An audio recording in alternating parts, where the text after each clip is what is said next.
ডিশো cooking থেকে একটি long video নিয়ে আসলাম। এখানে আমি সাদা পোলাও, কোরমা, মাছের কাবাব তৈরি করেছি। এটা একটু আপনাদের সাথে শেয়ার করলাম।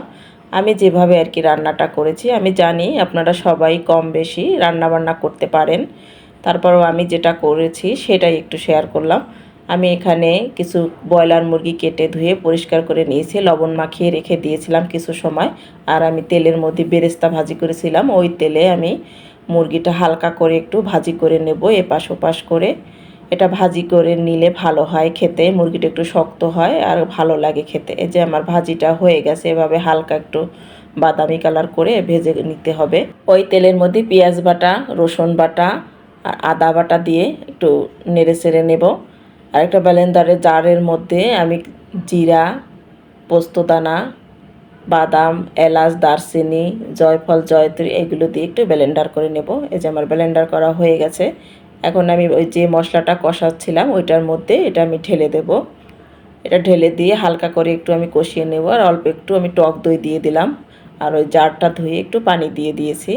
এখন এর মধ্যে দিয়ে দিলাম এলাচ, দারচিনি, তেজপাতা, কাঁচামরিচ, লবণ। এই মশলাগুলো দিয়ে আমি এখন একটু ভালো করে কষিয়ে নেব। কষানো হয়ে গেলে মাংসটা দিয়ে দিলাম। এখন এটাকে আমি ভালো করে নেড়ে চেড়ে আরও কিছু সময় ভালো করে কষিয়ে নেব। কষানো হয়ে গেলে এরপরে আমি এর উপর থেকে একটু দিয়ে দেব দুধ। আর দুধ দিয়ে এটা রান্না করলে খেতে ভালো লাগে। এখন আর একটু ঝোলের পানি দিয়ে দেব বেশি করে, মাংসটা একটু সফট করে রান্না করলে ভালো হবে খেতে। আর উপর থেকে আর একটু দিয়ে দিলাম গোলমরিচের গুঁড়া, গোলমরিচটায় স্বাদটা আরও বেশি হবে। আর এটা আমার প্রায় হয়ে আসছে। এখন একটু কাঁচামরিচ ছড়িয়ে আমি ঢেকে রেখে দেবো কিছু সময়, একটু সফট হওয়ার জন্য। এই দেখেন আমার হয়ে গেছে। এখন আমি উপর থেকে একটু বেরেস্তা ছড়িয়ে এটাকে নামিয়ে ফেলবো। দেখেন দেখতে এটা কতটা লোভনীয় হয়েছে। এখন আমি মাছের কাবাবটা তৈরি করব। এখানে আমি গুঁড়া মাছ সিদ্ধ করে নিয়েছি, আর এর মধ্যে আমি আলুও সিদ্ধ করে নিলাম। আমি আলু দিয়ে এটা গুঁড়ো মাছের কাবাবটা তৈরি করব। আর এই গুঁড়ো মাছ দিয়ে কে কে কাবাব তৈরি করে খেয়েছেন অবশ্যই কমেন্ট করে জানাবেন। আমি এর মধ্যে আদা বাটা, ধনিয়া বাটা আর আলুটা একটু চটকে নিয়েছি, বেরেস্তা ভাজি করে নিলাম। আরও এর মধ্যে কিছু মশলা দিলাম, ধনিয়া, জিরা, গোলমরিচের গুঁড়া, আরও দিয়ে দিলাম লবণ, আর দিয়ে দিলাম বিস্কিটের গুঁড়া, আর একটু দিয়ে দিলাম কাঁচামরিচ। এখন আমি এটাকে একটু ভালো করে মাখিয়ে নেব। এরপরে যদি আমার আরও একটু বিস্কিটের গুঁড়া লাগে আমি দিয়ে দেবো। আরও একটু দিয়ে দিলাম বিস্কিটের গুঁড়া আর একটা ডিম। ডিমটা দিলে একটু ভালো হয়, এজন্য ডিমটাও দিয়ে দিলাম। যেভাবে করে একটু ভালো করে হাতের সাহায্যে চটকে চটকে মাখিয়ে নিতে হবে। যে মাখানো হয়ে গেছে, এখন আমি হাতে একটু তেল মেখে এর যেভাবে আপনার ইচ্ছে হয় সেভাবে আপনি শেপ করে নিতে পারেন। তারপরে আমি এটাকে ভাজি করে নেব। এই যে আমি এগুলো বানিয়ে ফেললাম, আর বাকি যেগুলো আছে ওগুলোও বানিয়ে ফেলবো। এখন আমি প্যানে অল্প একটু তেল দিয়ে এটাকে আমি ভাজি করে নেব। আপনারা চাইলে ডিমে কোট করেও ভাজি করে নিতে পারেন, আবার বিস্কিটের গুঁড়া দিয়েও একটু কোট করে ভাজি করে নিতে পারেন। আমি কোনো কিছুই দেই নেই, আমি এমনি এটাকে ভাজি করে নিলাম। এটাও খেতে ভালো লাগে। এখন আমার একটা পাশ হয়ে গেছে, আমি একটু উল্টে দেব সবগুলো আস্তে আস্তে করে।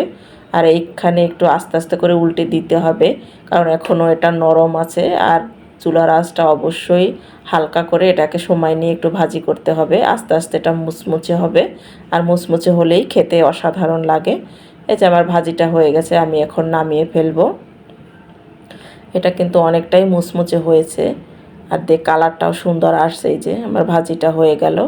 অন্যদিকে আমি সাদা পোলাও বসিয়েছিলাম, পোলাওটা আমার হয়ে আসছে প্রায়। এটাকে এখন একটু উল্টে পাল্টে আরও কিছু সময় আমি রান্না করতে হবে, দমে রেখে দেব, তারপরে আমি নামিয়ে ফেলবো।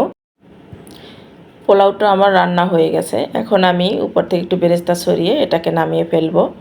আর এখন আমি একটু সুন্দর করে সাজিয়ে নেব। আর পরিবেশনটা যদি সুন্দর হয়, আমার কাছে মনে হয় খাবারগুলো খেতে অসাধারণ লাগে। দেখতে যতটা সুন্দর হয় খেতেও অসাধারণ হয়। এখানে আমি 2 পিস কাবাব নিয়েছি আর কোরমা নিয়েছি। উপর থেকে একটু বেরেস্তা ছড়িয়ে দিলাম, আরও দিয়ে দিলাম টমেটো, শসা।